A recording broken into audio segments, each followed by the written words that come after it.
Welcome back, folks.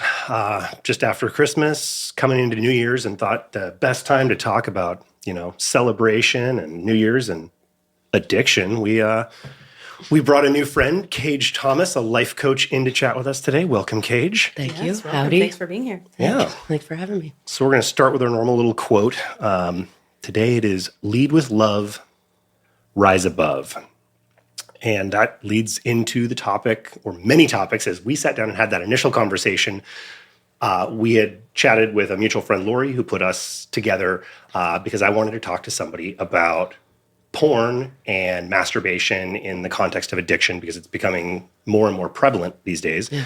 And she was so excited to put me in touch with you. She's like, I've got the person you need to talk to. So porn, let's start there. Okay. These days, I can't imagine when, pardon me, when I was, 12, 16, whatever, this is in the day of dial-up modems. And if I was really intentional Right. and I had my own phone line, which I did, I might get to see some pictures of some boobs if I started a download before I left for school. These days, kids can sit on their phones, on their computers, and watch constant. Anything 4K, like Sure. anything you can. How, in your experience and your practice, because I know you specialize somewhat in addiction, how is that? It seems like it's having some real problems in society right now. Oof. Yeah. I mean, I think the ripple out of it is pretty noticeable in some ways, and then, sort of insidiously not noticeable in other ways. But yeah, I mean, when I was a kid, I got introduced to porn because we were in the basement of a friend of mine and found some sort of a chest, and underneath, 17 National Geographics, a couple of which were dicey, right? And you'd be like, oh, and the National Geographic page with, someone on it. That was like Topless. some big thing, right? Yeah. And then underneath there, there was 3 or 4 Playboy. And that was how we got introduced to a piece of paper, a thin sheet of paper, right? Yeah. Yeah, things have changed. And I think, access is part of it, right? Because these kids have 24/7 access to, everything. Yeah. And it's not just a little picture anymore. No. And God, we could deep dive on this for hours. But, part of the problem is they're watching, they're watching actors, right? Yeah. They're watching people who do this for a living. Yep. And they think this is how it works. These young kids like, this is what you do. Oh, okay, this is what women like. Yeah, women, like to be, smacked around, and they like to, Spit on choke and on your slap manhood and, all the things that if you asked any remotely balanced female, not in her she interest. would disagree with that. Yeah. Nobody is really into that, And so there's a real misunderstanding going on about not only what's reasonable and respectful, but what is involved in connection and love, and none of the things that they're seeing show any compassion or kindness or tenderness. And so in a world where we don't really teach our boys to do that anyway, now we're sort of teaching them, really don't do that. Like, really be a dick. And women will love that. And then worse is that these girls have access to it as well, right? So they're seeing it and they're thinking, well, the way to get a boyfriend then, apparently, is to, let him smack you on the cheek with his wiener. And so it's like, well, not necessarily, right? But that's what they're being introduced to. Yeah. And what they don't realize is they have what's wanted, right? Yeah. Like the girl, you have everything they want. Yeah. Like you're actually the captain golden of the ticket. ship, right? You should actually be telling, you want this? Well, let's see how you do hold my books. Or, I'm not going to 1950s on you, but the girls hold all the power, and they sadly don't have any idea that they do. Yeah. And so we have a self-esteem, issue going on with these girls who don't know their own worth and haven't been propped up enough, maybe emotionally. They don't know how to set boundaries. Yep. They don't know what boundaries are. Yep. They don't know where theirs are. And so I think there's some fundamental things we don't give our kids when they're coming up, boys and girls, that would make it easier for them to interact with each other in a way that is more reasonable and more human. Because what's going on is, beyond archaic. Really. Pushing towards inhumane. Well, no, It is cruel and misogynistic, and it's aggressive, and but it's systemic too, right? Because the porn is more aggressive now because That's what sells. because the it sells piece of to the paper men. on the magazine doesn't work anymore, right? Like you shoot dopamine into your system when you get that piece of paper, and then if you do that too often, then the dopamine stops coming out, right? And then you get to... You have to up the you see- ante. Yeah, right. So the porn industry now, this is the porn industry making sure you get a hit of dopamine when you get on there. Because if you get on there and you put in the search box, right? Like I'm not Whatever you're into. Yeah, whatever porn site you're on. I'm not going to plug the big one. Right. But, Which big one? yeah, I know, right? You type into the box 70s porn. You will get It's almost something comical. that most people are not going to be interested in, right? That's sex? Yeah, because it's like, right? And the music, and then the horrible lighting, and then it's just Normal it's not looking appealing, people. right? At least it's to not most- in HD. frightening. Yeah. Yeah. What's interesting, though, is I was talking to him about it a while ago as a picture into our world. And I was like, yeah, it really is disappointing that when you watch a lot of this, the woman is not having a good time. Right. And you can tell. Right. And once you have that realization, it almost ruins it. It was such a bummer. She'd started asking me, she's like, all right, we're going to sit and we're going to watch some stuff. She's like, was this written, directed, put together by a man or by a woman? And the second I started to look at it from that light, is this woman actually here, like having a good time, being treated right? It was like, oh no, like you just wrecked like 80+% of porn for me. Like, Well done, friend. Excellent. Yeah, it's true though, right? It really is. Unfortunately, that is also turning on some of the men on our planet. Right. That she's not having. Which is a problem. That's a problem. That's because scary. now we have to push aggression into porn in order to get the dopamine to fall out. So, that is a problem. I would encourage dudes in that respect.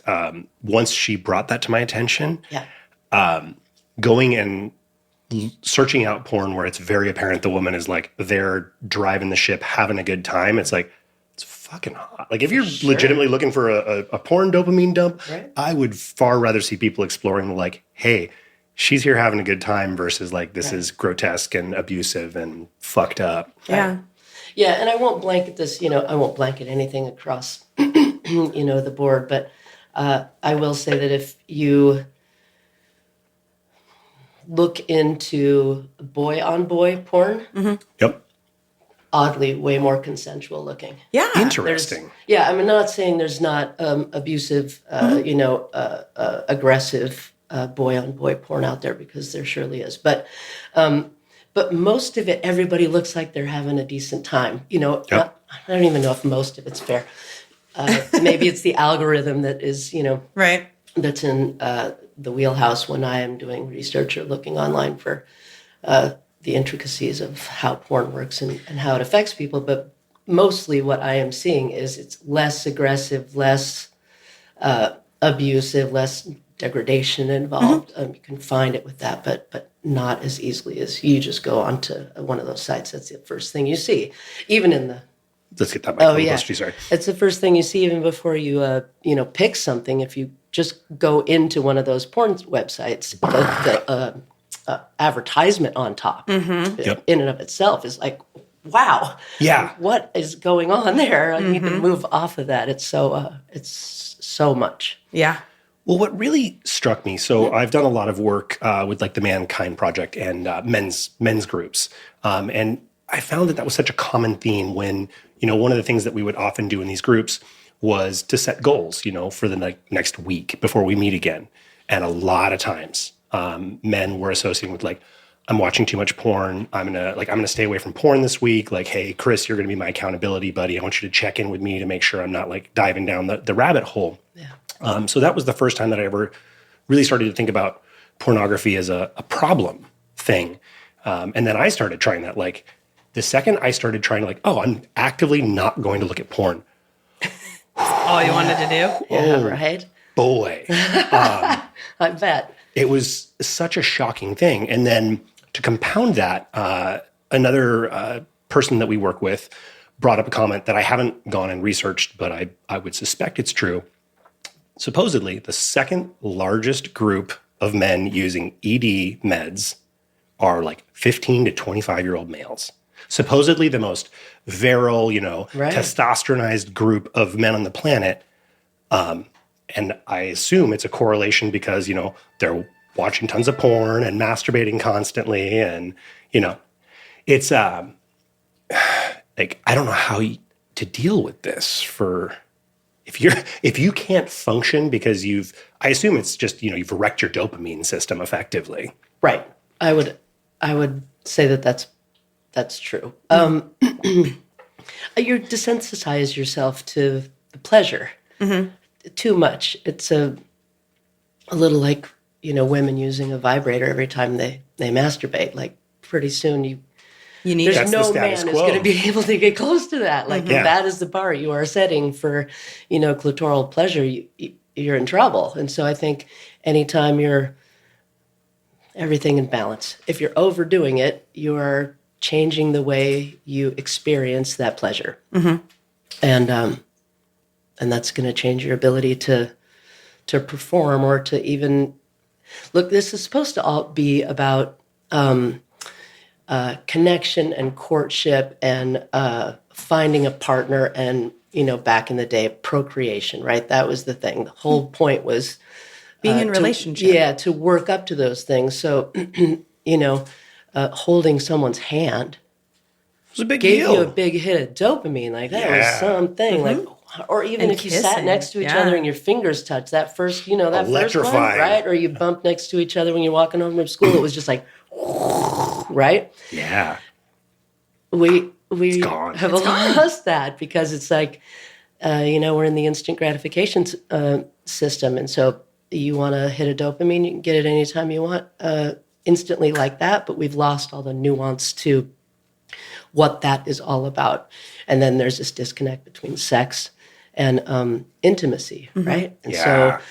so I hate to say women want intimacy and men want sex, but there is this sort of Divide. There's a group of people, right, who are connected to intimacy, and that intimacy leads them to be turned on to want to engage in a sexual activity with someone else. And there are other people who are just equating sex with sex. But if those two people are together, that's a problem, right? Because I want to hold hands, I want to go to dinner, I want to look at each other over the Snuggle. table, I want to snuggle, I want to make out, and maybe I don't want to have sex after that. Maybe that was enough. Like maybe that was enough dopamine, right? And then you just curl in. To I think most probably men on the planet, and surely some women, that would be excruciating. It'd be like, well, wait a minute. Like I know, but maybe you guys aren't kissing right. Like kissing is really beautiful and awesome. sexy and sexual, Yeah. and you can completely get off just making out if you're with the right person, leading up in the right way.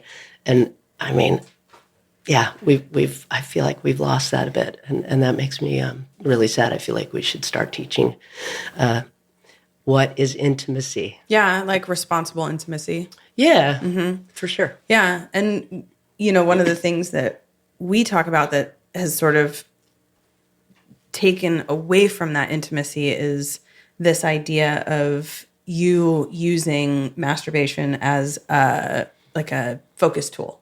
Yes. And the crutch that has kind of begun. So that's I wouldn't call myself a chronic masturbator, but I have no shame in the fact. I should say, actually, I used to have horrific amounts of shame around masturbation. It was such a taboo thing. But as I got older and I was doping myself with booze constantly and was just a horny freak, I didn't give a shit. Right. But I discovered that it was becoming a crutch in the respect that I will find like it has nothing to do with sex more often than not. It's literally like my brain's all over the place. And that's what it is. I need that dopamine hit. And it's not, it's just like as quick as possible. Okay, I'm back. I can focus now. Like we're good for a little while. But before I started to recognize the patterns of this and that it was ramping for me in my life, it had become a bit of a problem. Like, especially like she was saying in terms of intimacy, like if you're jerking off 7 times a day and your person comes around and they're interested in some intimate time, it's like, like I'm pretty good, like It's whatever. offensive. Right? It is. 100% it is. Yeah. I mean, I think, my contention is always that behind all of the reach for the phone, reach for the booze, reach for the line of Coke, reach for whatever it is, the porn, is this, deep-seated souls need to connect. And so we'll take the easy thing to make us feel good, but it's not long-lasting, right? Because that kind of, the long-lasting joy and the sustainable happiness and the sustainable high is internal. That comes from inside of you. That's the work you do inside. That doesn't come from the outside. Lasting joy does not come from the exterior. It's a Band-Aid on an artery. So for me, at any time I see anybody, and even myself, leaning toward, something that's quick, even TikTok, right? Yeah. It's a great illusion that you're connecting. Like particularly if you follow some people, you feel like you know those people. Yeah. You know those people, but you feel like you know those people. And I think before we had the social media stream, we could do that with like The Real World or whatever those reality shows were, right? You could watch that and you started to feel like you knew Dave those and people, Kim. right? But TikTok and social streaming media makes it even easier because sometimes that person's on live. Now you really do feel like you're in a room You close the with loop. all these people who are texting who are also in the room, and you're all in a room together. It's like, yeah, but you're not in the room together. You're alone in your room. And so, it all traces, for me, at least in my clientele over the years that I've been doing this, it all sort of traces back to this deep loneliness that is either not being recognized or is recognized, and we just keep, dumping crap on it to try to make it go away. Because the work to do to get that to actually feel better, that is work. It's not necessarily Like fun you have work to either. show up for that, and you have to show up consistently, not for 27 seconds on a website. Right. You have to get in and stay in. So we were so far away from doing that work sometimes that I think we just don't feel like we have the bandwidth for it. So we do the habitual thing, and then you can see where it's leading us. Yeah. Well, it leads you farther away from yourself. At least for me, it feels like all of these things are an escape, right? A way for you to get away from how you feel about yourself. And if you are really, if you're able to look at yourself and go, yeah, I like that person. I want to hang out with that person. Like, that seems fun. You are less likely to be seeking that escape, at least from what I see. Yeah, I think that's true.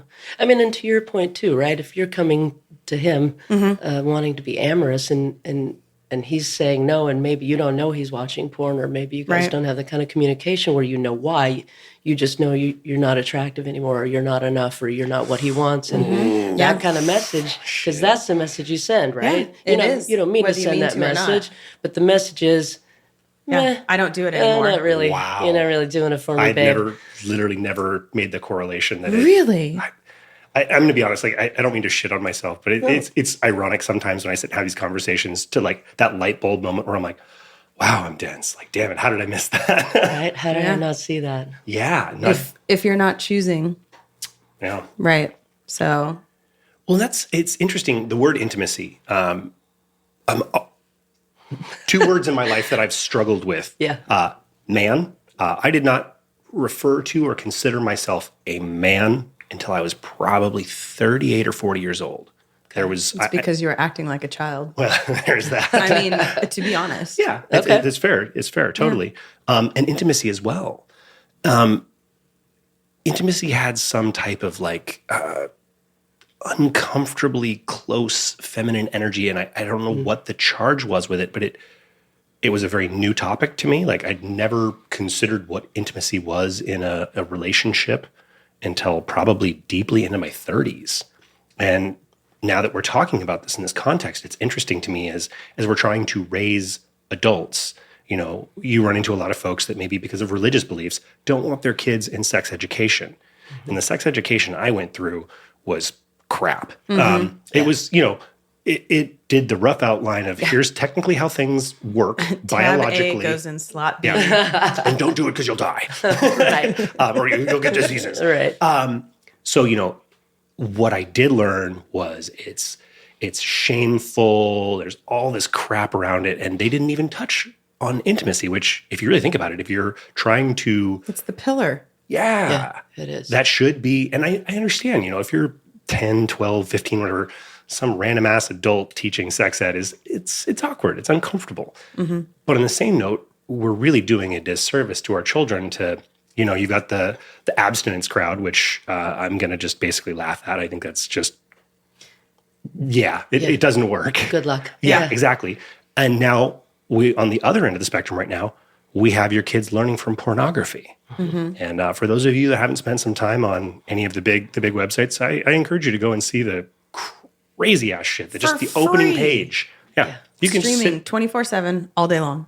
I want to write a thesis. I want to go back to college just so I can write a thesis paper on the fact that I am convinced you could literally sit down and watch pornography your entire waking life. Yeah. And if you wanted to and did it intentionally, never see the same content Not again. ever. Yeah. It's For sure. It's the most prolific thing on the internet by a large order of magnitude. Huge moneymaker. For sure. Yeah. It's, well, and then it gets even further. So, you know, we've got boys and girls growing up, probably exploring this, some of them most certainly abusing it because, you know, hormones are running wild. You don't know what's going on. You're 12 years old, whatever. You're confused. You're horny. You're pissed off. Yeah. You're having a great time with that. Which is also good. Angry you know, young man. Yeah, exactly. Oh, good. Let's add anger. Conflating Testifies- anger. Angry. Yeah. And now, then you've got hookup culture. So many of the dating websites now, as I understand it, like I talk to some of my younger friends, and they're just like, "Yeah, dude, I can just have sex with 7 women today. Like I just literally, there's no, hey, do you want to go on a date? This or that. It's like you're cute. Let's meet here, and we both know why we're here. Like, wow, It's odd when a relationship happens out of it. yeah, Yeah, right? Because that wasn't the intention. The intention was just to have sex. I don't know. I don't mean to like sound old, but that so doesn't resonate with me. Oh, I'm with you. I know. Even if I put myself back into my, younger self, and maybe part of it's just the way I was raised. I don't know. I was definitely observed a lot of intimacy. My parents were very into each other. They still are. I don't want to talk about it. awesome, though. It's so sweet. I know, but it's so as a cute. kid, it's still like, yeah, it's like, okay. I mean, and growing up, I really didn't recognize it, right? Because it's just what I grew up with. yep, And I go to other people's houses and I'd be like, folks don't like each other very much, do they? And never touch. It seemed totally reasonable, probably to the person I was with. But then, you come to my house and there's just a lot of touching going on. And, dad comes home and mom comes out of the kitchen and gives a kiss. And so I was sort of inundated with intimacy. In fact, maybe to the detriment of some of my relationships, my intimacy bar has always been off the charts. Like, I had a certain criteria for what it was supposed to look like. And if it didn't look like that, we couldn't be in love because that's what love looks like. Yep. And that was an unreasonable bar, obviously, as well. But, to your point around the intimacy, we don't teach it. And you said, it'd be awkward to be a teacher, grown adult teaching kids. It wouldn't be awkward if you knew how to teach it. Because it's not an awkward subject. It's a completely normal, natural subject. It's a reasonable subject to talk about. And if you talked about intimacy along with sex education, I don't think it has to be weird at all. It could be incredible. But we make it weird. yeah. We make it weird. Because we're uncomfortable. Yeah. And also we're not linking the two things together. I always say, well, don't have sex until you're in love. Well, what the hell does that mean? What's yeah. in love? Yeah, how do I know when I'm 12 in years love? old. What's in love? I'm in love with my dog. I'm in love with this painting. I'm in love with everything for 7 seconds. I'm a kid, yeah. right? And so we really don't explain it in a way that would make it easy for anyone to understand, when am I supposed to have sex? And so I'm not being prudish about the hookup thing. Y'all want to find a website where all you have to do is hit a button and you can go get it on? You can. It feels empty to me. And I don't know how it leaves people feeling at the end of the day, because I'm not really sure if they know how it leaves them feeling. It's what's happening right now. It's what they're doing. So I think it's becoming, commonplace, and people just see it as what's really happening. But the ramifications of it and the ripple out, I think, is something that we will see, over the next decade, probably more than we're seeing right now, because it's so new. But definitely have people in my practice and people in my life who are in their teens and who are female and who are completely, down with this. Yeah. We just hooked up, and I was like, very good then. Yeah. If you had a good time and hope you had a everything good was time. consensual, it's totally fine with me. I'm fine with pleasure. Yeah. But I'm just concerned about the disconnect. Yeah. Well, and when we first started hanging out, we'll call it that, I was coming out of a long and unhappy marriage. And, I said, I'm not interested in being in a relationship with anybody right now. And he said, oh, well, we can just fool around. And I said, you think you can handle that? And the answer was no. Which was funny. Interesting. Because at the time, working in big tech, I didn't know at the time how stressed I was, how unhappy I was, namely because I was masking it with booze. I drank till near blackout drunk 6-7 nights a week for a lot of my life. And I did. It was pre these dating sites, but, being drunk at a bar and being everybody's best friend all the time, I had a lot of one night stands, experiences like that. And it was funny to me because, especially as a classic alpha male type, my buddy's like, woo, you're a fucking stud. You're just fucking nailing all over town.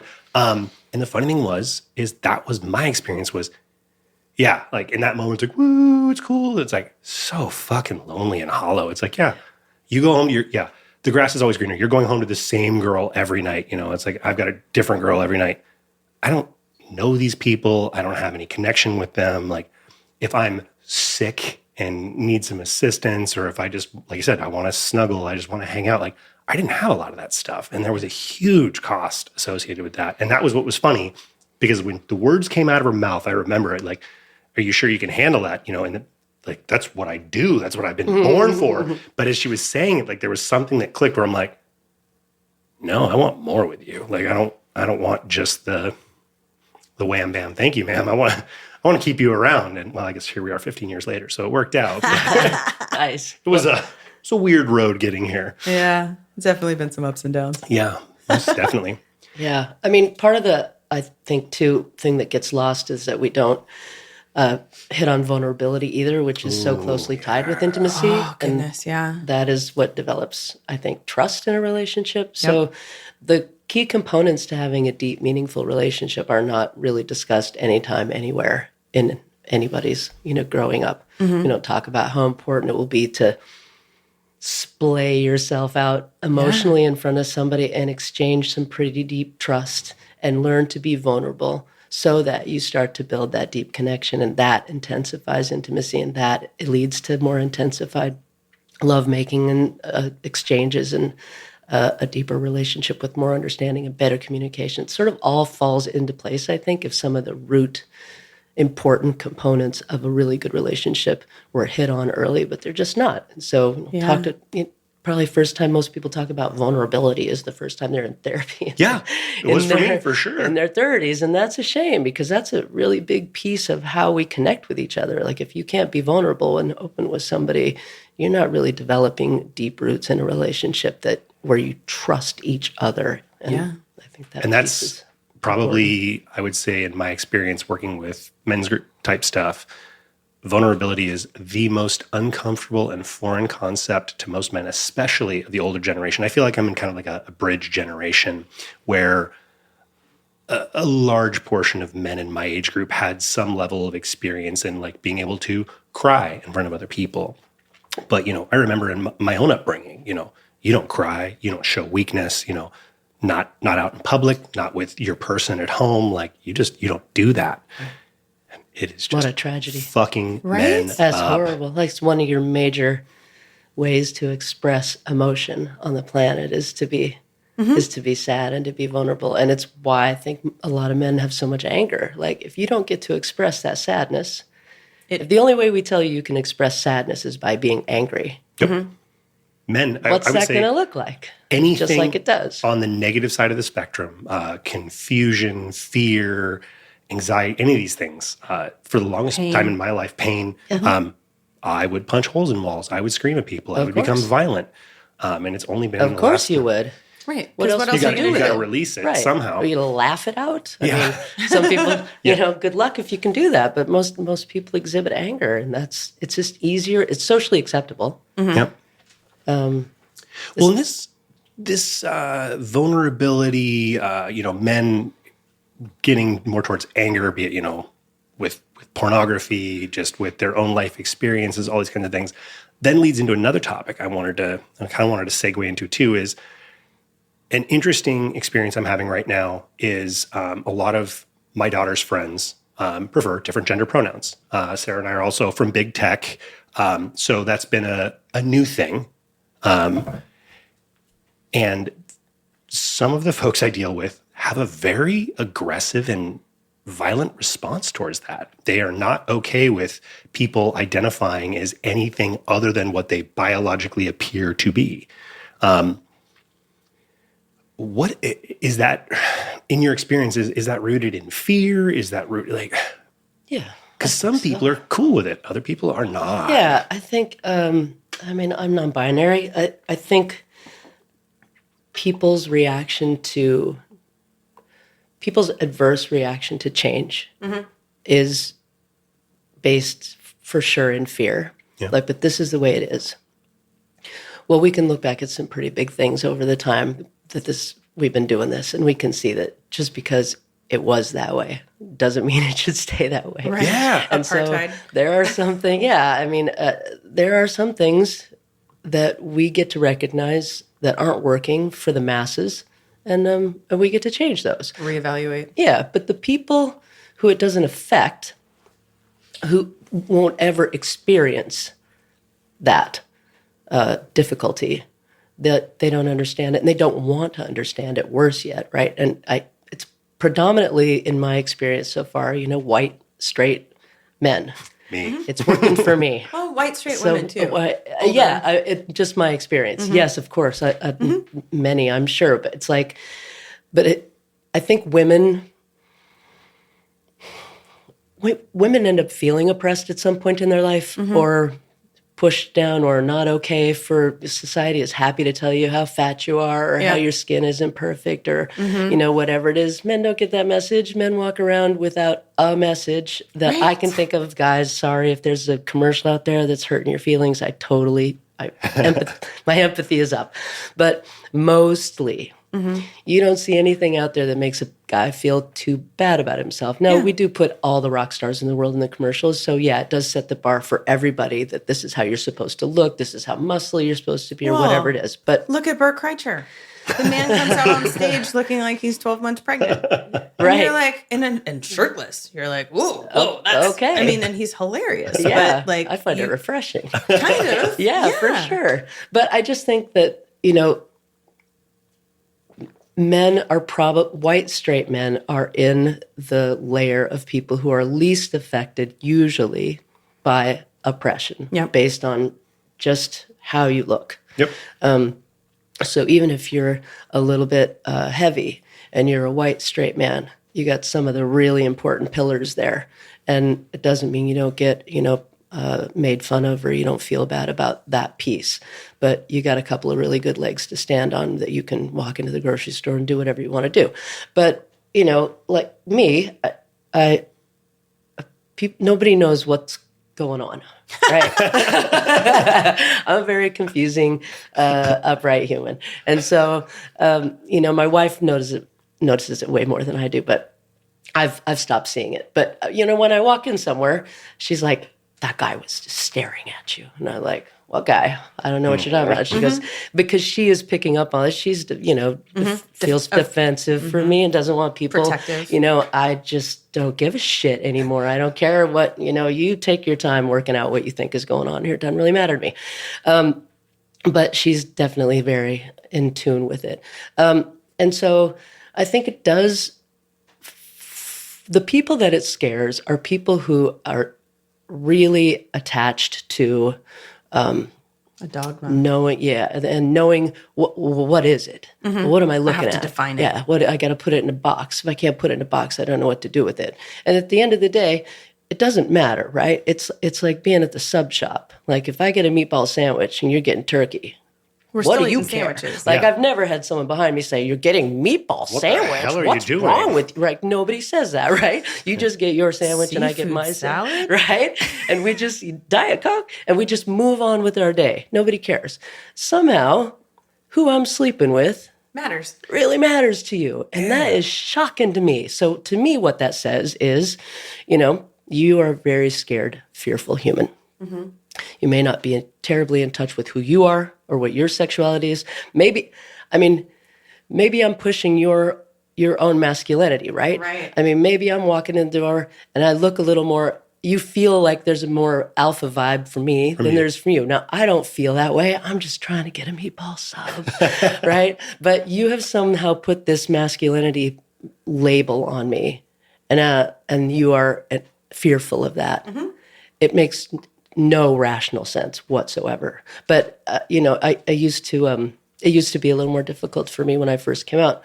I had tattoos at, you know, when I was in my 20s, and that wasn't cool for a girl Unheard of. when you were in your 20s, you know. And I did, you know, it used to bother me a little bit. I could tell I was being looked at. Mostly, I was just wondering if I should be fearful. Right. I mean, I came out before, you know, I didn't have Ellen, I didn't have. The Indigo Girls were just coming out, but they weren't out. And so there was really no poster child and nobody making it normalized for any of the queers in my generation. But so you're kind of winging it. And I, you know, grew up in a small town. So what should I be fearful? Should I not be fearful? But then I got to the stage where I just stopped caring. Like I wasn't in danger. I live in a pill of, you know, a little bubble of diversity, and so it's not free from you know, that kind of people saying things to you and doing things to you, but it's pretty decent, right? But I just stopped caring, and so I think, you know, there's a lot of people now in my generation who still don't care, right? But you got this younger generation, and they don't feel like a boy or a girl, and I'm not sure any of us are always a boy or No. a girl, Yeah. right? I have You're moments. always a boy on the outside. Outside. But if but you're when he's crying, driving- right? Yeah. Or if you get the chicken pox or you get sick, you're probably the biggest baby on the dude. planet, right? And so it's like, oh, my mom. You're like, oh, I know, Yeah. honey, right? And so, and you should be able to do that. So I think, in a way, we're sort of, you know, all gender fluid, because I've seen some straight women get upright scary when someone's talking to their child in a way that is, Oh boy. right? I've seen some mama bear action Mama that was bear, like, yeah. wow. Or, I mean, I definitely display a fair amount of male energy a lot of times. Like, see me in the gym. Yeah. It's true. Yeah. I think it's normal, right? Yeah. But once we start recognizing people for their individuality, then the people who have never had to deal with this or look at this or talk about this get really upset about it because they don't want things to change. I like it the way it is. Yeah. I don't want to do it different. I don't want to call you some new I don't have to word. worry about I don't it. want to have to do the work to say they. Like, oh, I'm sorry. That's a lot of work. You're right. I'm really sorry. Sorry to put you out like that. Wow, that was a big ask. You're right. But then, you know, there's this this underlying misinformation about the fact that people believe that kids and people in general can be swayed into a different type of sexuality. Where I've had conversations with people who are very close to me saying, "Oh yeah, you know, you can convince somebody to be gay," and I was like, "Well, can I convince you to be gay?" Right. "Oh no, of course not."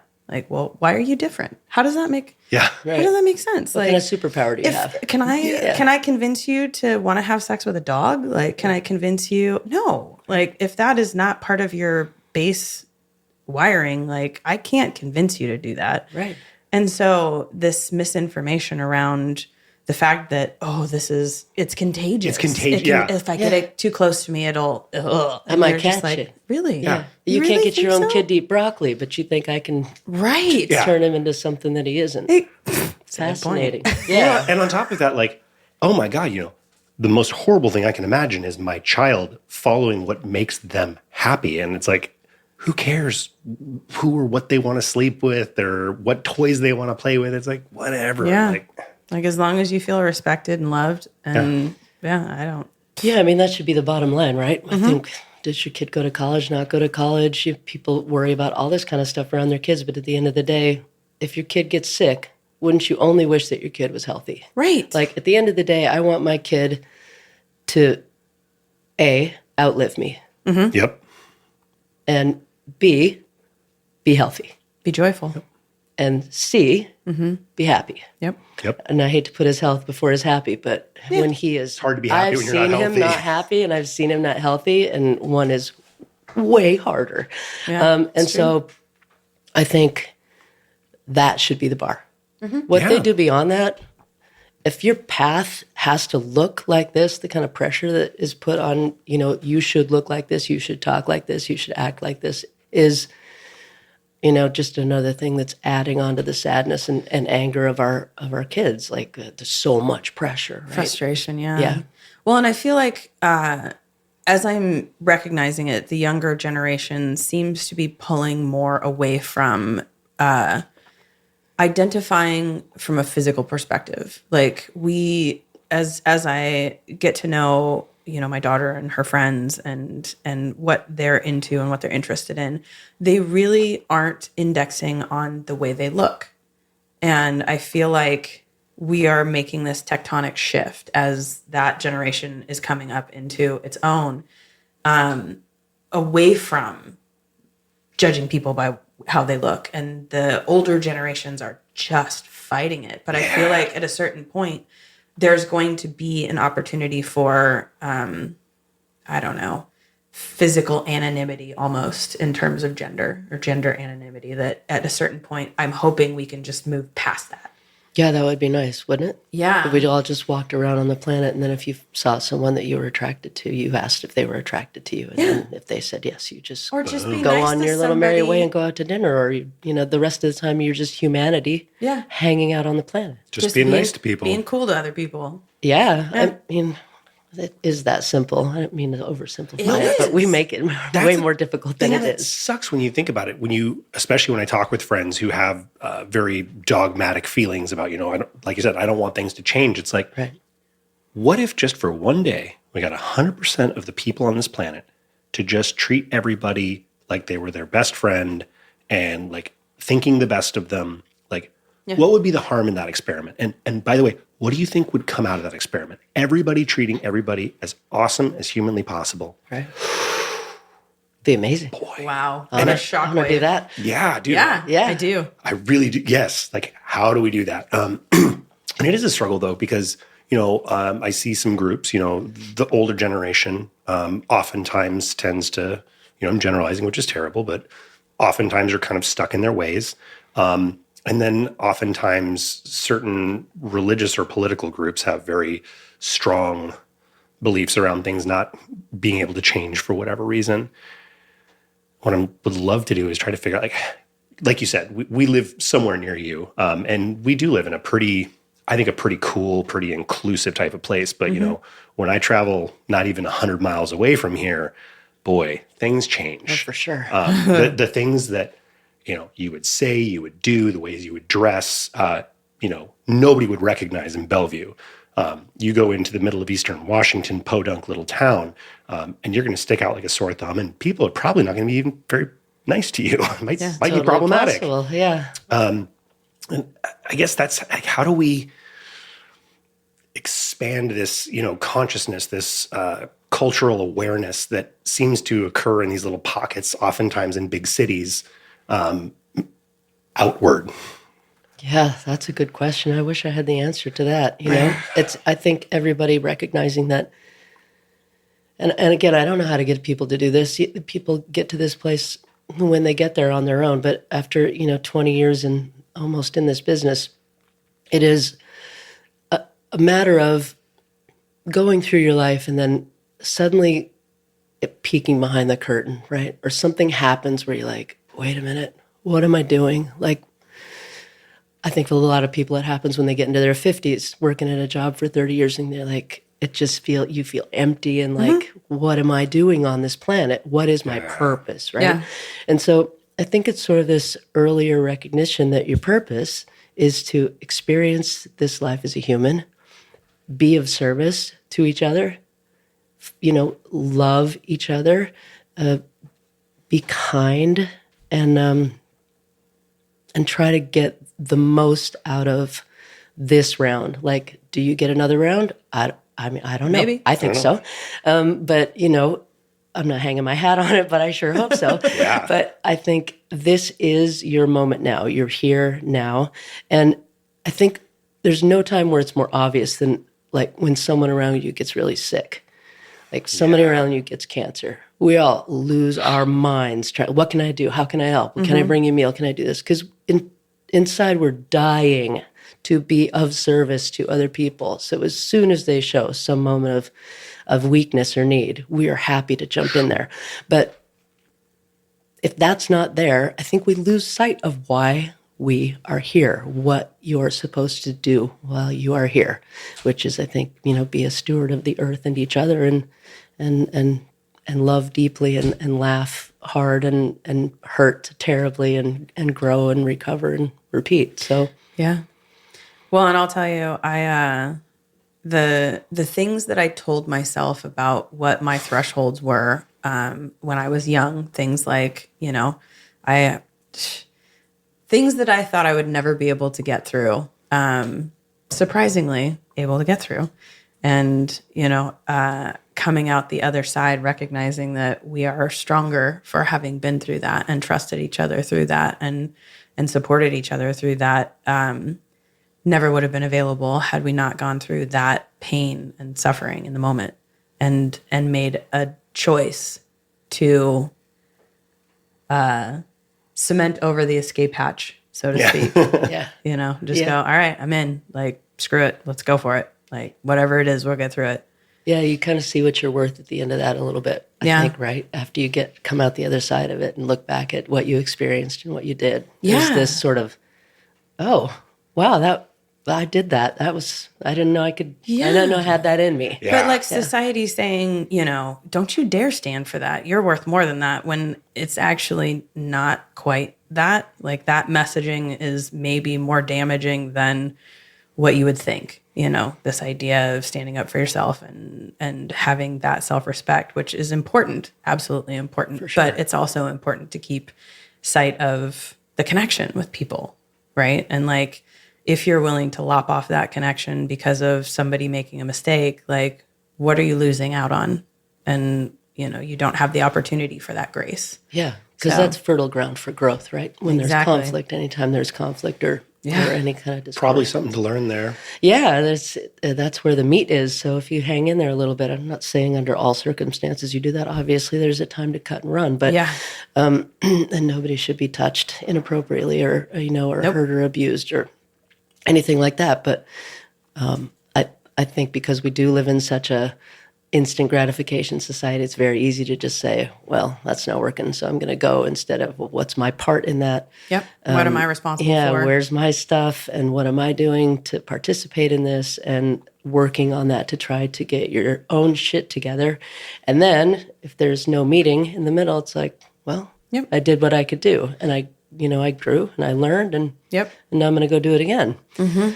But yeah, we got to stay in a constant pursuit of looking at your own stuff. I think that's probably the biggest part of my practice too, at the end of the day, is just getting people to recognize most of what is going on is you. Yeah. It's your choices. It's your decisions. You get pulled over on the way to work. That's not a lazy cop who just ran out of donut time. That is you speeding on the way to work. Like Yeah. that is you. So You chose to get up you might late. as well Yeah. come in and say, I chose to get a ticket on the way to work because that is what happened, right? I chose to stay on the computer too long. I chose to take a longer shower. But there's this, if you just run around making it everybody else's stuff, Finger and pointing. you never have to do any work, and it's all that boss or that boyfriend or that car or whatever. It's like, no, dude, it's you. Yeah. It's you. It's really hard to, once you find that in your own life, getting out of that, survival mindset into a kind of a thriving mindset. It's very challenging to be around folks who have that, the negative talk. It's everybody else's problem. And boy, howdy, every once in a while, when you're trying to help and you're like, you explore that with them, like, hey, what do you think your role in what happened was? That can be ill received at times. Yeah, it can. I mean, if you're going to pay me to come in and sit down, then you're paying me to have me ask you that question. Yeah. Right. But, and also to ask you how much you masturbate and also to ask you all those difficult questions. That's what you're doing there. I'm going to, once you get in the door, I'm going to start poking and probing until I find out where you are standing in your own way so that we can get you to move over. But there is a lot of, it's not me. But that, if we don't take responsibility for our decisions and our choices, then you can see in most people where that life, ends up leading. Yep.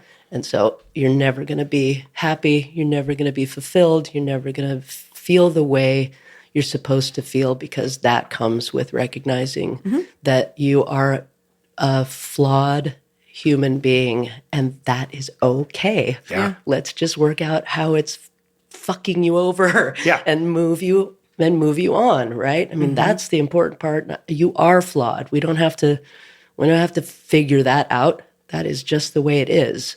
Yeah. But where is that hurting your life experience? Yep. And let's work with that. What would you like your life to look like? Cool. Let's move you that direction. Right. Yeah. I mean, the whole reason I even got into coaching was because that was the focus. It's like, yeah, your history is going to come into it from time to time for sure. We're going to talk about your dad or your mom, but mostly but you're here now. Yep.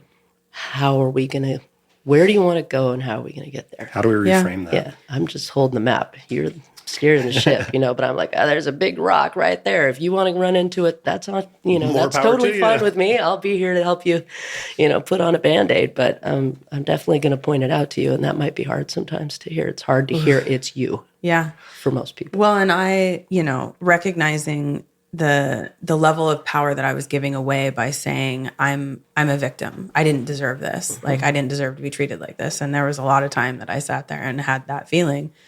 And then coming down to, as I am expecting to find the thing that I'm looking for, which is the law of attraction. So I'm thinking, he's a certain way, and I'm expecting to see evidence of him being a certain way. And I find it, surprise, surprise, because that's the way it works. And so I'm not creating space for him to be any different than who he has been. And so stepping aside of myself and where I'm at and go, how do I create space for him to be something different so that we can be something different? And it was really challenging. Yeah, I bet. It's hard to see someone differently than who they were when you first met or who they were the first 5 years. I think that's I was just talking to my wife about this. It's a real sticking point for couples who come in and are trying to repair their relationship. It's like, well, part of the problem is you got to stop looking at each other like you were, and it's not when you first met usually because that's still the honeymoon phase and that's when everything's beautiful, right? But in the first years, you started irritating me. Right. Those next 5 years, and I have evolved and grown, and I'm a different person than that. But if you keep looking at me through that crappy lens, you're right. We're never gonna make it because you are still putting all that old stuff on me, and I'm moving forward, and I'm a different person, and I'm more open, or I'm whatever. So if you're evolving and moving, and you don't look at me that way, then we are stuck. We can't move forward from that. So By definition. That's a huge, that's a huge piece that needs to be dealt with, especially when couples are trying to make a new life for themselves. Man, if I could encourage folks in that respect, I've done a whole lot of different modalities, talk therapy, couples therapy, men's work, all a bunch of other stuff as well. When I first went in and did my first round of talk therapy, I did a little bit of homework on it, and it was an interesting experience that I hope everybody can have. Where I went in, and it's like, okay, I've got this safe space with somebody who's not necessarily knows me or invested in me or my friend group, and boy howdy did I spent the first hour just like, here's all the shit from my childhood. I drink too much. I masturbate too much. I have intimacy. It just like dumped, and it.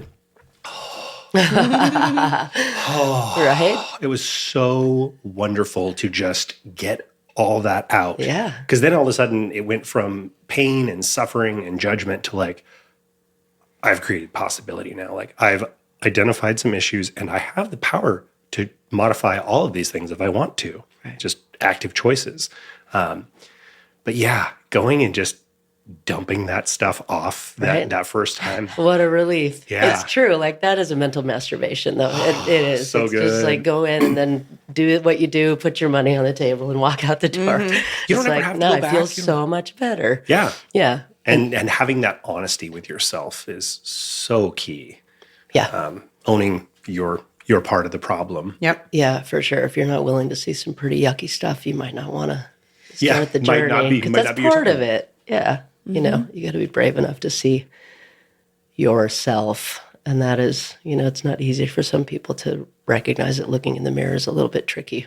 You look back Really at your easy, behavior. really easy to look at others and help them fix their stuff. But Yeah. when you have to point at yourself and like, For sure. Well, especially if you're doing what, I think most of us do, which is when you have an issue, you try to hide it by hanging around with other people who have that issue, right? So if you have an alcohol issue, Go to and bars. you're hanging out at the bar, and no one there is going to tell you you have a problem because that's what we do, right? I'll never forget in my 30s, I went to I had to go to the doctor, and I was in a bit of a drinking stage of my life, yeah. And I mistakenly put an accurate amount of alcohol per week. Yep. yes. On the thing. Yeah, and I grew up in a household where, I was born in the 60s, and so you come home from work, you have a beer. Cocktail. You have dinner, you have a glass of wine. You watching Star Trek, you have a highball. Like, so if that's the drinking experience, right, that's 21 drinks per week. Yep. That's without ever having company over at your house. Right. Or going to a party or going to Or a bar. being stressed Yeah. or- So I think I put like 21. I was drinking, probably a couple drinks a 2-3 day. drinks a day. And then, we'd see people on the weekend, right? And so, she came in and she said, "Is this number accurate?" It's the first thing she said to me. Yep. Is this number accurate on the alcohol? And I was like, what? Like And she goes, 21 or whatever I had put. And I was like, yeah. And she's like, okay. And the way she said it, it made me go, oh. is this a problem? Wait a or- second. Yeah, because I'm Everybody not does hanging this. around anybody else who's saying it's a problem. In my own experience on the planet, it's fewer than average, right? Yeah. But if you put more than 2 or 3 on that form, Yeah. I don't remember what the number was because I had the same experience when I started seeing my most recent doctor. He was just doing a questionnaire with me in person. He's like, "Do you drink more than 6 alcoholic beverages in a week?" And I kind of chuckled. I was like, "Usually more than that every day." And he kind of like looks at me. I'm like, "Yeah, seriously, like couple 2-3 drinks at lunch, and I'll drink somewhere from 5 p.m. till maybe 2 or 3 in the morning. Like it's just what I do." Like, right? Is that bad? yeah, but like you said, Yeah. I hung around a bunch of barflies, and I still, many of these people are in my life and I love and adore them, but that was just what we did. That was our social thing. Yeah. I mean, still have many people in my social circle who for sure drink 2 glasses of wine a night. They wouldn't think a thing about it. And I don't think a thing about it. I don't either, But yeah. again, that is, 14 drinks a week. And if you put that on, even that on the form, which I think for most of America is probably Pretty low average number. or maybe even a low number. Yeah. So everyone's lying on the form. So I don't know. I just think like we put ourselves in positions where we don't have to examine what is Yeah. probably a problem so that we can keep, because we like it that way. I like having, I like going to the bar every night after work if that's what you do. And so if you don't want someone telling you that's not okay, especially if that's your nini, right? If that's your pacifier, Yeah. then I don't want anybody telling me you got to take my pacifier away from me. Well, that was the interesting thing because I, at some point, decided that I needed to consider my relationship with alcohol. It's been a common theme in my life. Point. And I've always struggled with that term.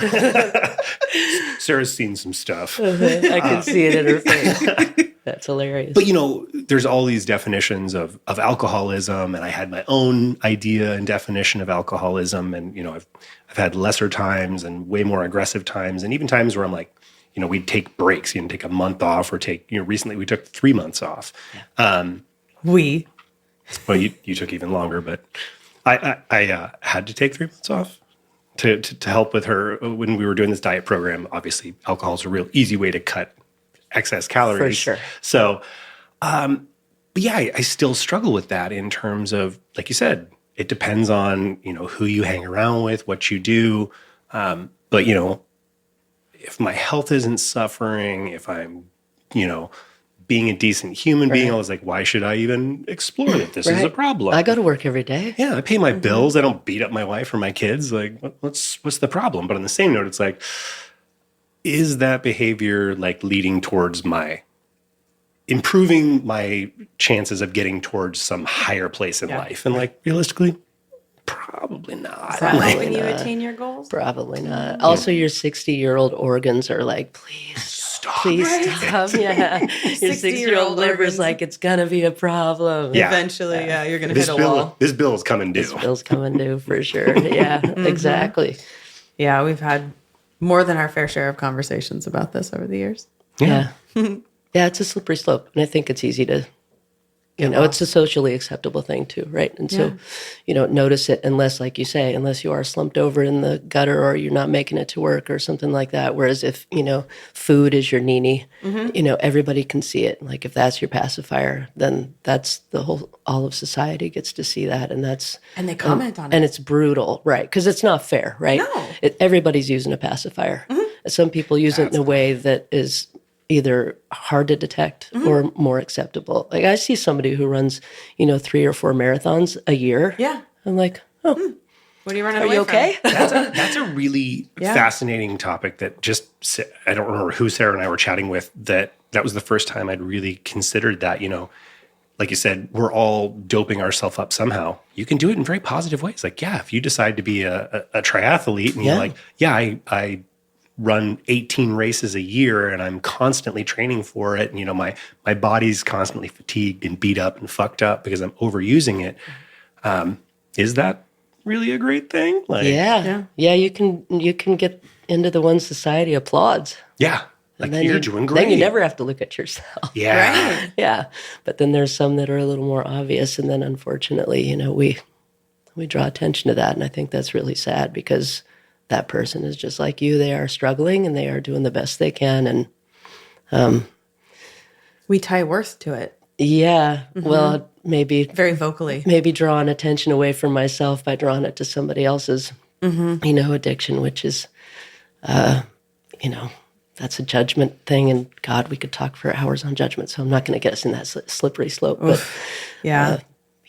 So addiction is a very sneaky beast. Yeah. Like I'm a runner. It's not a big deal. Well, I don't know. Might be abusing That's that a lot of bit. running, Yeah. friend. Yeah, exactly. What are your sure. goals? Yeah, for sure. Yeah. So you've been in the life coaching business for 20 years? Ish? Heading toward 20. It started as a full circle life coaching. And then in the last 3 years, I changed it to no bullshit life coaching because I've changed as a coach, right? In the first couple of years, you like take every and anything that comes in. And now I know who I want to work with. And it's not a subject matter. I know a lot of coaches have a niche, is something they do all the time. But, I have a lot of experience, some pretty deep experiences with cancer and as a caretaker, but also in my family.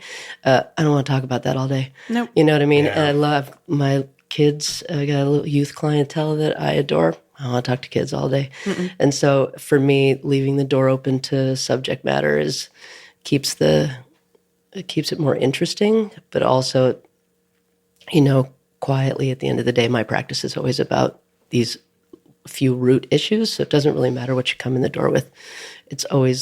We're always going to get to what's your part in the decision-making responsibility for your stuff. And then some pretty heavy hitting on learning how to calm your own self-soothe, and get a hold of your own monkey mind so that you can have an enjoyable life. And so whatever is walking through the door, we're always going to end up getting to sort of the core human issues, which typically end up being the biggest part of the process of changing the way you're moving through the world. So, and that's with my youngest and my oldest. It's always been that way. So I refuse to pick a specialty. I also refuse to call myself an expert on anything or do all that feels like petting the cat backwards. So it's got, I'm I love that term. jack of all trades, master of none, but I love what I do, and I love any subject matter that comes in. I've heard it all. I feel like I'd like someone to come in and surprise me with a subject matter, but Something new. yeah. I mean, it's always new from each individual person because their stories are different, but I've run the gambit of this is what's happening, and I've sort of lost my shock piece of it at this point probably, but I do like the juicier stuff. So when you said you wanted to talk about porn, like, again, I think even today we barely scratched the surface on what could be discussed on what's going on with. How do you address something like that? Because, like I said, alcohol, I would certainly, have and regularly do explore, it potentially being an addiction type thing in my life. Yeah. Porn, maybe here and there a few times and honestly, it was because everything in my life was out of control and disheveled. So it was just like I said, a Band-Aid. How do you start to address something like that? Somebody comes in like, hey, like, I masturbate like 18 times a day. Like, I'm missing meetings. I'm not getting stuff done. I'm rubbing myself raw. I'm uncomfortable and I can't stop. Like, I mean, I would assume that most addictions, irrespective of how it occurs, booze, porn, whatever, is the methodology always the same in terms of trying to help people, cope with and regain control of that aspect of their life? No. I mean, in some ways, yes. I think everyone's got their different path of how they got there. I've never actually had someone come in and say that. I usually have to noodle into the masturbation conversation. It usually doesn't get dumped on my desk, but although I'd be fine with that. I think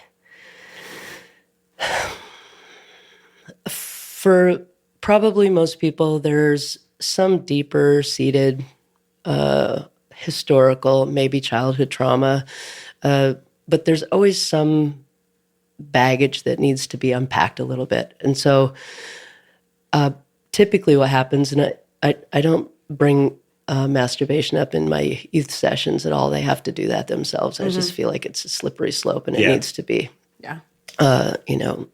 it needs to be on their terms, obviously.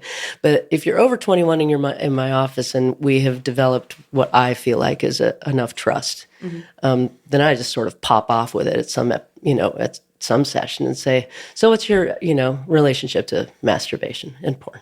And most of the guys get a real sheepish look on their face. And most of Pretty good at it. I could do it sometimes.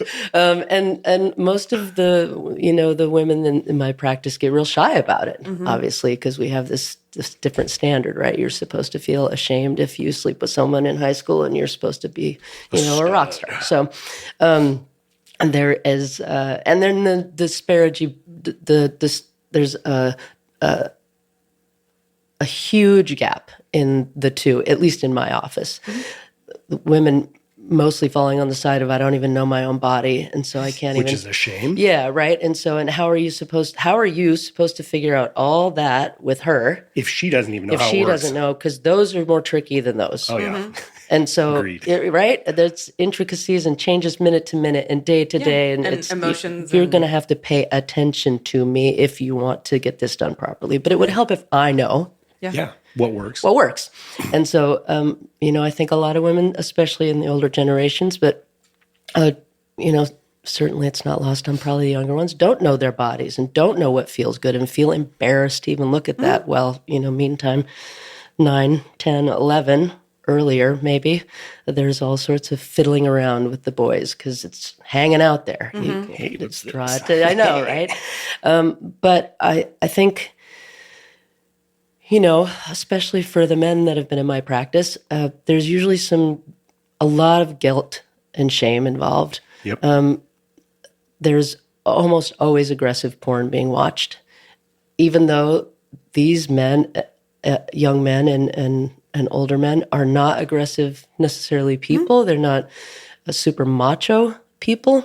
But it still resonates. But it still resonates, right? And so exploring that is different for each different person. So my methodology of getting in there is pretty much the same, but the path that it takes in and out is always different. So that's what makes it interesting, right? Because everyone has a different story of how they got to this place where they are disappearing into porn and how it affects them and how hard it is on their relationships. Mm-hmm. And so every single person that comes in is, for me, just a brand new sheet of paper, even if I just saw them yesterday. Yeah. And so for someone like me who really loves change and I like different scenery, it'd be easier for me to tell you the jobs I haven't done than the jobs I have done over the lifetime. Once I found this, I found my place. But before that, it was just sort of whatever blew the skirt up, But it does make it interesting for me because everyone is a little bit different. So your story will not be the same as, the person before you or after you when it comes to any kind of a porn addiction or what you're doing with it. So I have to be really fluid in my brain and not take your story and apply it into that story, right? Or even my own history. Like, I think that's probably the most... I don't really care where you got your coaching certificate. I don't care how you got it. Part of what goes into being a good coach is intrinsic, I think. And part of it is really honing the skill to keep your own shit out of the room and making an absolute empty space for the person in front of you. And so I've been practicing Buddhism for almost 20 years as well. Very cool. Yeah, and so, but that has been a really helpful skill to be able to learn how to hold space for someone else and really just have that person in front of you. So when you leave, no offense, I don't think about you. Like, once I leave here, you guys will probably be off my radar because now I'm driving. So Buddhism really sort of presence really teaches you how to be in the moment and feel the steering wheel and look at the road. And so, of course, things come in and out. I'm no Gandhi or Buddha, but, the practice does help you sort of hone that skill to stay in the moment. And so that has been so helpful in my practice because I think the most common question people ask me is, how is it to take all that stuff home with you? Mm-hmm. I'm like, I don't take any of that home with me. Why would I? I don't take it home. That's your stuff. Yeah, it's your experience. It's your life. And I also have my life. So when I leave, I'm living my life. And then when I come back, if you are having a really hard time, I will be 100% in there with you. And my empathy will be all yours. And if you cry, I will probably start to cry. And we will be like avatared, right? We'll totally tether. Yeah. And then when we untether, I'm tethering to the next human in my office. And so I think that being able to do that, or at least really, I'm not perfect at it, obviously, but it is my main focus probably as a practitioner. I haven't done a lot of continuing ed or getting really heady into books. My entire Audible library is of all the, Buddhist teachers that I listen to because I've just inundated myself with that because I've always felt like whatever I might learn from a book is going to be statistical. I want to give my people in my office something they can't read from a book. Mm-hmm. Like, there's nothing I say in, my office that is brand new. I've never coined probably a new phrase. This is all anything in the, the wellness, we're always taking it from each other and sharing it. But I do want me to be with you in that experience. And I want, my biggest focus in my practice for myself is just continuing to develop being the best practitioner I can, not the most knowledgeable one or the most fact-based one, but the one that is going to hold as much space as I'm capable of holding and be as attentive and as compassionate and available for you as I can. Nice. It's beautiful. Well, we covered a lot of stuff. We did. I want to dig in. How are we doing on time? We're good. Doing good. I've got everything I wanted to talk on today. You guys have stuff you want to chat on specifically, or? I mean, I'd love to know, what was your origin story around becoming a life coach? Oh, right. Yeah, I can kind of hear you a little bit, but I lost you a little. Yeah, that's weird. Yeah. Yeah, your mic That's happened a couple of Your times. mic's been a little goofy. Others. We'll get the audio cleaned up at the end. Yeah. Oh, that's a good question. Right. I had been doing whatever job felt good to me and looked good to me at the time. It was mostly passed from career to career through referral. I would do something for a couple of years, and then I'd be in contact with someone else, and then they'd be like, well, I'd like, do you want to do this? And then I'd be like, yeah, I'll try that. So I was a butcher. I was a firefighter for a while. I did cable for a cable company. I did all sorts of different things. And it was all really fun and interesting. But I've always had this sort of deep-seated need to be there for people. I feel like my mom was a nurse. So from a very early age, I was exposed to a lot of empathy and compassion. And I just feel like in my social groups and anywhere I always wanted to be helping someone else if they needed help or be a support. I grew up in a really, stable household. And so I had a lot of the tools that you're supposed to get. And a lot of the people that I hung around with, especially in my younger years, didn't have all those tools. And so I sort of found myself in that seat. And there's probably, some ego at that age that feels good to be the person that people come to. That never is a bad sensation. But I always kind of did it in my life as I went along for whoever, was interested in having my support. I found myself in a lot of relationships with people who I wanted to support, who I felt like needed my support, obviously attracted to them as well. You don't know that when you first meet a person. But it became something that I did for a living when I was sitting at a bar with a friend of mine and we were going over some issue and had, solved the world's problems. And I was in my 30s at that time. And when we got done, she said, dude, you should totally get paid for this. And I was like, yeah, wait, can I get paid for this? Wait, that's an option? Yeah, can I do that? So I went to school, started taking some psych classes at the community college. And I was going to get my degree in psychology and become a therapist. And I got probably a little over halfway through and didn't like the juxtaposition I was hearing from the people that I knew that were therapists of like, I know it's not like this, but if my perception of it at the time was, well, I'm all well and you're all broken. And I'm here and you're there. And there's this very structured, hard line that I have to hold in therapy, which is true. And it's very important in therapy that therapists hold that line. I'm not taking anything away from therapists. I go to therapy. I've gone to therapy for years. It's a wonderful tool. I didn't like the boundaries that were there. They didn't resonate with me. If my client was crying, I wanted to be able to, get up and sit next to them if that's what they wanted, or to be able to be more connected that way. I didn't want all the rigid guidelines that went along with being a therapist. And coaching was just in its infancy at that time.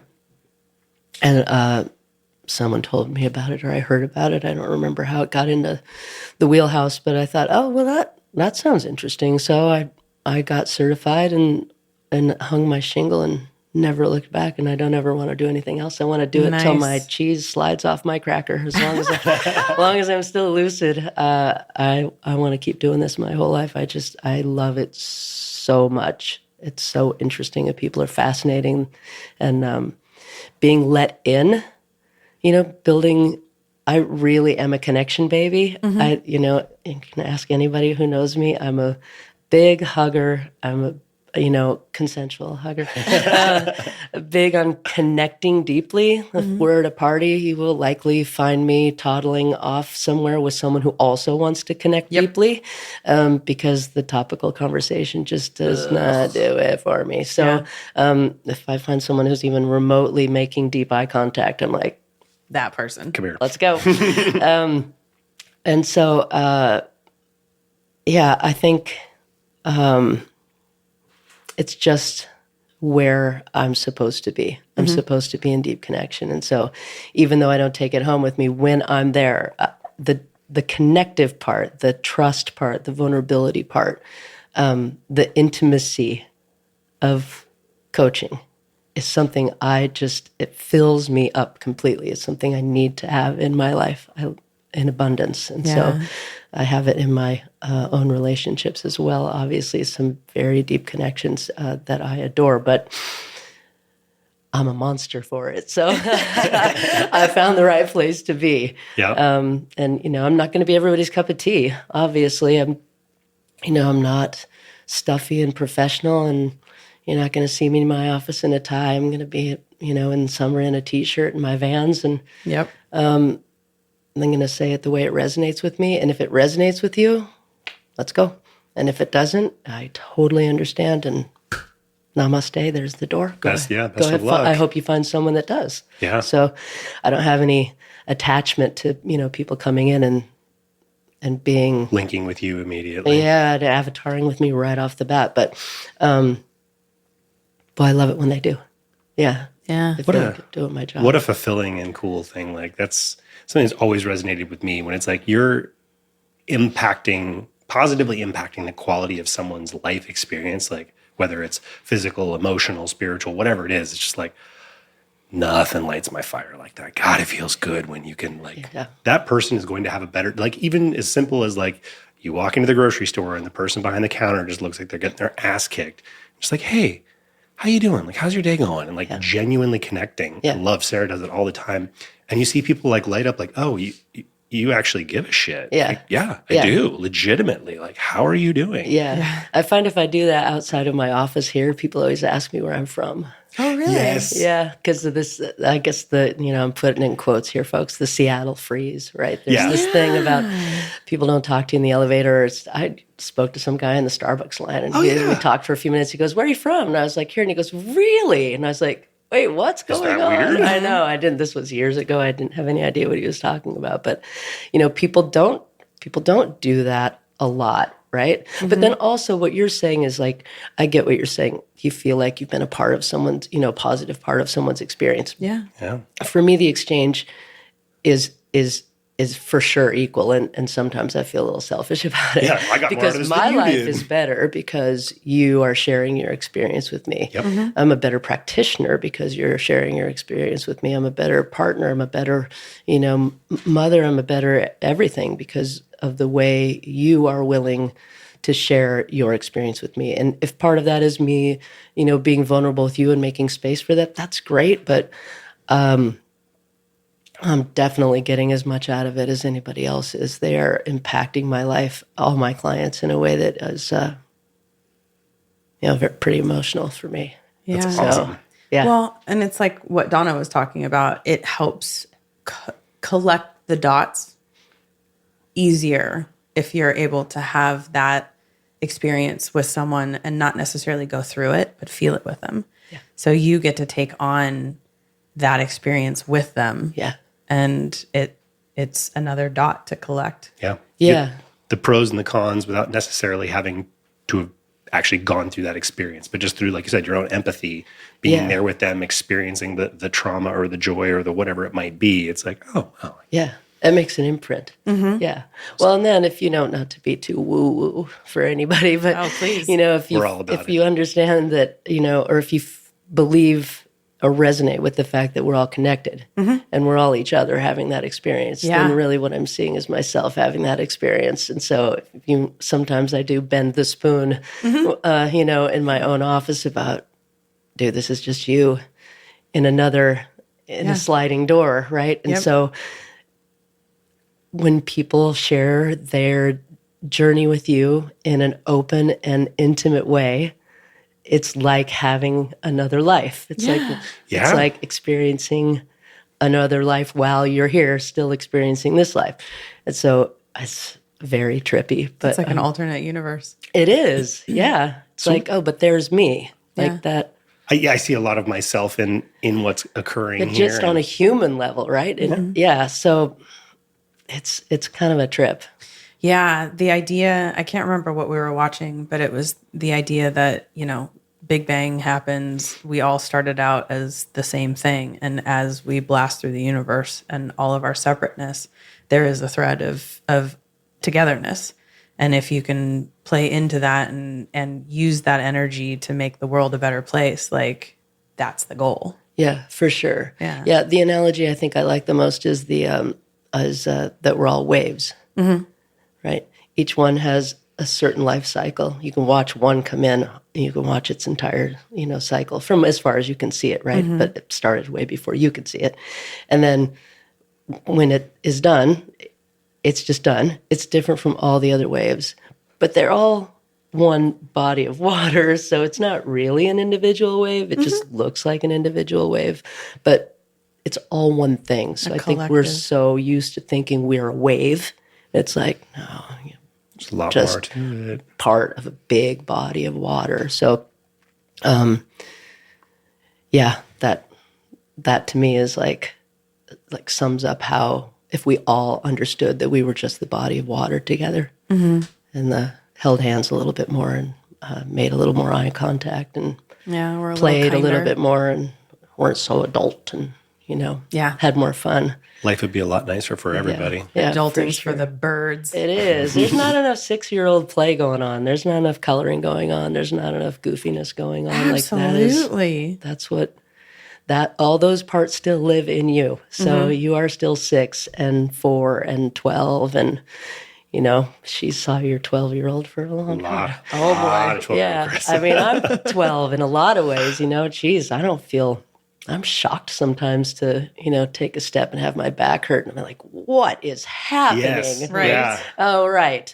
But I'm only 20. I know. It totally. Nope. Yeah. There's a disconnect from where I actually am and where I am in my head. But I think a little bit more play and a little less judgment and angst would be helpful. Yeah. Delightful for everybody. Getting rid of that judgment, man, that's a big, big thing. That's a hurdle. That's a rough one for most people. Yeah. Yeah. For sure. We were watching, what is it? And I don't know if I've mentioned this before, but Everything Everywhere All at Once. Oh, I haven't seen that yet. Oh, you got to watch it. Okay. It's really, and I highly recommend you buy it when you watch it because you're going to have to go back and watch it again. Oh, okay. It is so, so dense.